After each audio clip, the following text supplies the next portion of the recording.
ನಿಮ್ಮ ಹಳೆಯ ಚಿನ್ನದ ಒಡವೆನ ಅಧಿಕ ಬೆಲೆಗೆ ಮಾರಬೇಕೆ? ಆಟಿಕಾಗೆ ಕಾಲ್ ಮಾಡಿ 8880 ಅಟ್ಟಿಕಾ ಗೋಲ್ಡ್ ಕಂಪನಿ. ಬಿಡದಿಯ ಒಂದು ರೈತರ ಹೋರಾಟಕ್ಕೆ ಜೆಡಿಎಸ್ ಬೆಂಬಲ ನೀಡಾಯಿತು. ಈಗ ಮತ್ತಷ್ಟು ದೊಡ್ಡ ಮಟ್ಟದ ಹೋರಾಟದ ಮೂಲಕ ಬಲ ತುಂಬುತ್ತಾ ಇದೆ. ಈ ವಿಚಾರಕ್ಕೆ ಸಂಬಂಧಪಟ್ಟಂತೆ ಮಾತಾಡೋದಕ್ಕೆ ನಮ್ಮ ಜೊತೆ JDLP ನಾಯಕರಂತ ಸುರೇಶ್ ಬಾಬು ಸರ್ ಇದ್ದಾರೆ. ಮಾತಾಡ್ತಾ ಹೋಗ್ತೀನಿ. ಸರ್, JDS ಪಾದಯಾತ್ರೆ ಆರಂಭ ಆಗಿದೆ 3 ದಿನಗಳ ಕಾಲ.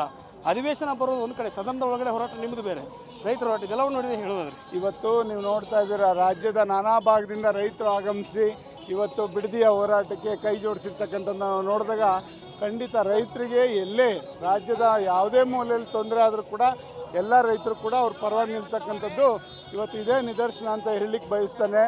ಆದ್ದರಿಂದ ಈ ಸರ್ಕಾರ ಎಚ್ಚರಿಕೆಯಿಂದ ಇರಬೇಕು.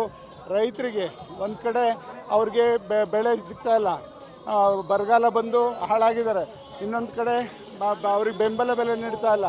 ಅವ್ರ ಸಾಲಗಳು ಬ್ಯಾಂಕಿಂದ ಅದು ಮರುಪಾವತಿ ಮಾಡೋಕ್ಕೆ ನೀವು ಯಾವುದೂ ಕೂಡ ತೀರ್ಮಾನಗಳು ತೊಗೊಳ್ಳಲ್ಲ. ಈ ಪರಿಸ್ಥಿತಿನಲ್ಲಿ ಇರ್ತಕ್ಕಂಥದ್ದು ಏನೋ ಅಂಗಭಂಗದಲ್ಲಿ ಅವ್ರವ್ರ ಬೆಳೆಗಳನ್ನ ಸಾಲ ಸೋಲ ಮಾಡಿ ಬೋರ್ ಹಾಕ್ಸ್ಕೊಂಡು ಜಮೀನುಗಳು ಆಬದು ಮಾಡ್ತಾಯಿದ್ರೆ ಅಂಥ ಜಮೀನುಗಳನ್ನೆಲ್ಲ ನೀವು ಕಿತ್ಕೊಂಡು ಯಾರಿಗೋ DLF ಅಂತವ್ರಿಗೆ ಇಂಥವ್ರಿಗೆಲ್ಲ ಮಾರ್ಲಿಕ್ಕೆ ಕೊಟ್ಟಿದ್ದೀರಲ್ಲ, ಇದು ನ್ಯಾಯನ? ದಯಮಾಡಿ ಇಂಥ ಒಂದು ದುಷ್ಕೃತ್ಯಕ್ಕೆ ನೀವು ಕೈ ಹಾಕಬಾರ್ದು ಅಂತಕ್ಕಂಥದ್ದು ಎಚ್ಚರಿಕೆ ಗಂಟೆ ಇದು ಅಂತಕ್ಕಂಥದ್ದು ಹೇಳಲಿಕ್ಕೆ ಬಯಸ್ತಾರೆ. ನೀವು ಹೋರಾಟ ಮಾಡೋದಕ್ಕೆ ನಾವು ಅಭ್ಯಂತರ ಇಲ್ಲ, ನಾವು ಸದನದಲ್ಲಿ ಉತ್ತರ ಕೊಡ್ತೀವಿ ಅಂತಾರೆ ಶಿವಕುಮಾರ್ ಅವರು. ಖಂಡಿತ ಇವ್ರು ಸತ್ಯಶೋಧನೆನ ಇವಾಗ ತಾನೇ ಸನ್ಮಾನ್ಯ ಕುಮಾರಸ್ವಾಮಿ ಅವ್ರು ಬಿಚ್ಚಿಟ್ಟಂಥದ್ದನ್ನ ನೋಡಿದ್ರೆ ಇವಾಗ ಕಾಗೋಡು ತಿಮ್ಮಪ್ಪ ಅವರ ಅಧ್ಯಕ್ಷತೆಯಲ್ಲಿ ಇವರೇ ಆ ಸಮಿತಿಯಲ್ಲಿ 16 ವರ್ಷ ಇದ್ದಂಥವ್ರು. ಆವಾಗ ಇದು ಯೋಗ್ಯ ಅಲ್ಲ ಅಂತಕ್ಕಂಥದ್ದು ನೀವೇ ಹೇಳಿ ಇವತ್ತು ಮತ್ತೆ ಅದಕ್ಕೆ ಕೈ ಹಾಕಿದ್ರಲ್ಲ, ನಾಚಿಕೆ ಆಗಲ್ವಾ ನಿಮಗೆ? ಈ ಸರ್ಕಾರಕ್ಕೆ ರೈತರ ಪರವಾಗಿ ನೀವೇನು ಸಂದೇಶ ಕೊಡ್ಲಿಕ್ಕೆ ಹೊರಟಿದ್ದೀರಿ, ಅದನ್ನು ದಯಮಾಡಿ ಬೆಳಕಿಗೆ ತರಬೇಕು ಅಂತ ಒತ್ತಾಯ ಮಾಡ್ತೀವಿ. ಹೋರಾಟ ಈಗ ಶುರು ಆಗಿದೆ. ನಿನ್ನೆ ಸಮಿತಿಯನ್ನು ಸರ್ಕಾರ ರಚನೆ ಮಾಡಿದೆ.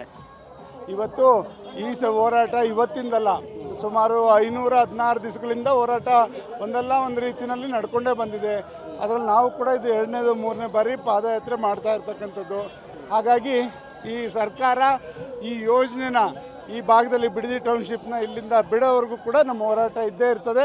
ಈ ಸದನದ ಒಳಗಡೆ ಹೊರಗಡೆ ಮತ್ತು ನ್ಯಾಯಾಲಯದಲ್ಲೂ ಕೂಡ ಇದ್ರ ಹೋರಾಟ ಮಾಡೇ ಮಾಡ್ತೀವಿ.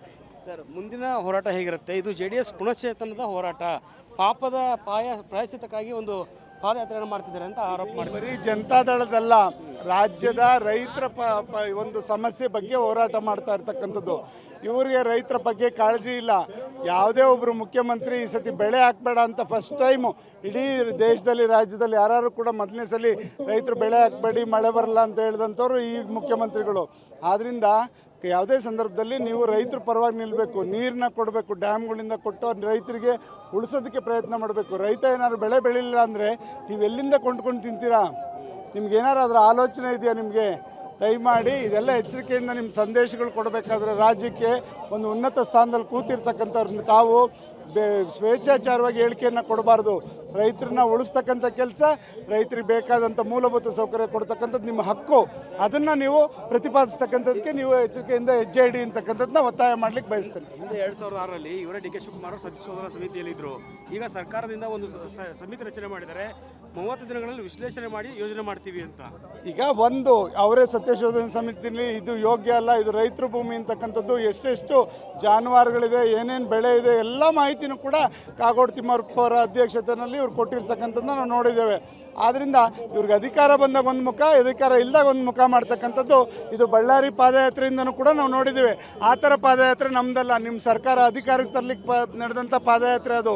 ಇಲ್ಲಿ ರೈತರನ್ನ ಉಳಿಸ್ಲಿಕ್ಕೋಸ್ಕರ JDSನವರು BJPಯವರು ಮಾಡ್ತಾ ಇರ್ತಕ್ಕಂಥ ಪಾದಯಾತ್ರೆ. ಎಚ್ಚರಿಕೆಯಿಂದ ನಿಮ್ಮ ಮಾತುಗಳಿರಲಿ ಅಂತಕ್ಕಂಥದ್ದು ಸರ್ಕಾರಕ್ಕೆ ಹೇಳಲಿಕ್ಕೆ ಬಯಸ್ತಾರೆ. JDLP ನಾಯಕರಾಗಿ ಅಧಿವೇಶನದಲ್ಲಿ ಯಾವ ರೀತಿ ಹೋರಾಟ ಇರುತ್ತೆ? ಇವತ್ತು ಈಗಾಗಲೇ ನಿನ್ನೆ ನಾವು ಮತ್ತು BJPಯ ಸಭಾ ನಾಯಕರು ಕೂಡ ಇಬ್ಬರು ಕೂಡ ಮಾತಾಡಿದ್ದೇವೆ ಕೂತ್ಕೊಂಡು ಸನ್ಮಾನ್ಯ ಕುಮಾರಸ್ವಾಮಿ ಅವರ ಮುಖಂಡತ್ವದಲ್ಲಿ. ಎರಡೂ ಕೂಡ ಹೋರಾಟಗಳು ಯಾವ ರೀತಿ ಇರಬೇಕು, ರಾಜ್ಯವನ್ನು ಉಳಿಸೋ ನಿಟ್ಟಿನಲ್ಲಿ ಯಾವ್ಯಾವ ಯೋಜನೆಗಳನ್ನ ನಾವು ಯಾವ್ಯಾವ ಹೋರಾಟವನ್ನು ಕೈಗೆತ್ಕೋಬೇಕು ಅಂತಕ್ಕಂಥದ್ದು ಈಗಾಗಲೇ ನಾವು ತೀರ್ಮಾನ ಮಾಡಿದ್ದೇವೆ. ಅದ್ರ ಮುಖಾಂತರ ಈ ಸದನದಲ್ಲಿ ಈ ಸರ್ಕಾರವನ್ನು ಮಾಡ್ತಾ ಇರ್ತಕ್ಕಂಥ ಲೋಪದೋಷವನ್ನು ಇಕ್ಕಟ್ಟಿಗೆ ಸಿಕ್ಸೋದಕ್ಕೆ ನಾವು ಎಲ್ಲರೂ ಕೂಡ ತಯಾರಿದ್ದೇವೆ ಅಂತ ಹೇಳಲಿಕ್ಕೆ ಬಯಸ್ತೀವಿ. ಇದಿಷ್ಟು JDLP ನಾಯಕರಾಗಿರುವಂಥ ಸುರೇಶ್ ಬಾಬು ಅವರ ಮಾತು. ರಾಜ್ಯ ಸರ್ಕಾರ ಅಧಿಕಾರ ಇದ್ದಾಗ ಒಂದು ಮಾತು, ಇಲ್ಲದಾಗ ಒಂದು ಮಾತನ್ನು ಹೇಳ್ತಾ ಇದೆ. ಇದು ನಮ್ಮ ಮುಂದೆ ನಡೆಯಲ್ಲ ಅನ್ನುವಂಥ ಎಚ್ಚರಿಕೆಯನ್ನು ಕೊಡ್ತಿರುವಂಥದ್ದು.